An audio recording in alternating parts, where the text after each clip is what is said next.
ایک بھائی نے پوچھا ہے کہ بیماری میں مزار پر جا کر ایصال ثواب کرنے سے کیا ہمیں شفا حاصل ہو جائے گی؟ دیکھیں، یہ کس نے کہا کہ شفا مزار سے ملتی ہے؟ شفا دینے والی ذات اللہ تبارک و تعالیٰ کی ہے، وہی مشکل کشا ہے، وہی ہماری مشکلات حل کرنے والا ہے۔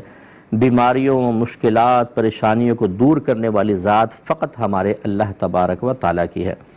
لیکن اللہ تعالیٰ کی طرف متوجہ ہونے کے لیے خود اللہ تعالیٰ نے اپنے حبیب کریم صلی اللہ علیہ وسلم کے ذریعے ہمیں بہت سارے وسائل اور ذرائع کی طرف متوجہ کیا ہے۔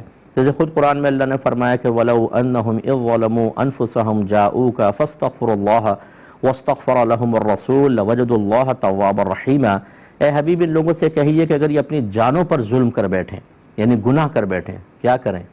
2 رکعت نماز پڑھ کے توبہ کریں، اس کی بھی تلقین ہے یہ۔ لیکن یہاں کیا فرمایا؟ جاؤکا، آپ کی بارگاہ میں حاضر ہو جائیں، پھر یہ اللہ تبارک و تعالیٰ سے طلب مغفرت کریں، اور یہ رسول بھی ان کے لیے دعائے بخشش و مغفرت کریں، تو یہ ضرور اللہ تعالیٰ کو بہت بخشنے والا مہربان پائیں گے۔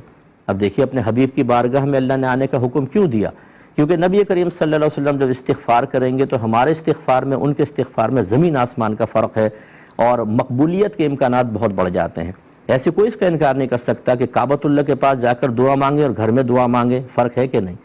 روضہ رسول پہ دعا مانگے، اپنے گھر پہ مانگے، فرق ہے کہ نہیں؟ اس کا مطلب ہے مقامات کی تبدیلی کی بنا پر دعاؤں کی مقبولیت کے امکانات بڑھ جاتے ہیں۔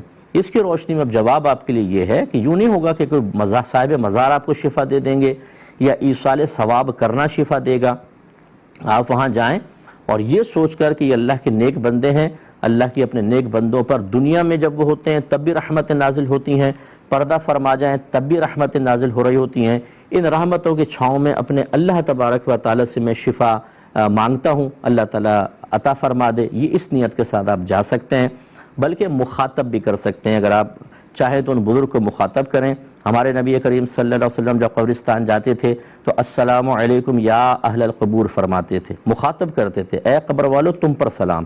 اس کا مطلب ہے وہ سنتے ہیں، کہ حدیث میں بھی ہے، سرکار نے فرمایا جب تم سلام کرتے ہو مردہ اس کا جواب دیتا ہے، لیکن تمہیں اس کے جواب کا شعور حاصل نہیں ہے۔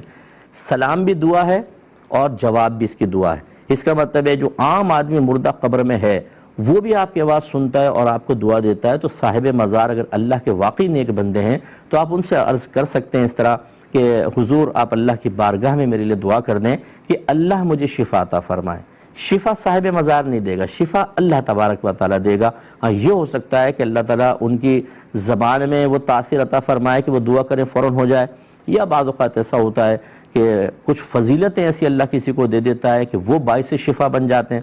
جیسے حضرت عیسیٰ علیہ السلام اپنے زمانے کے لوگوں کو، خود قرآن میں ہے کہ میں مادرزاد اندھوں کو بینائی دے دیتا ہوں، جسم پہ ہاتھ پھیرتے تھے کوڑ کا مرض، برس کا مرض ختم ہو جاتا تھا۔ تو یہ اللہ تبارک و تعالیٰ نے آپ کو دیا تھا، یہ معجزہ عطا فرمایا تھا۔ اسی طریقے سے کرامات بھی ہوتی ہیں۔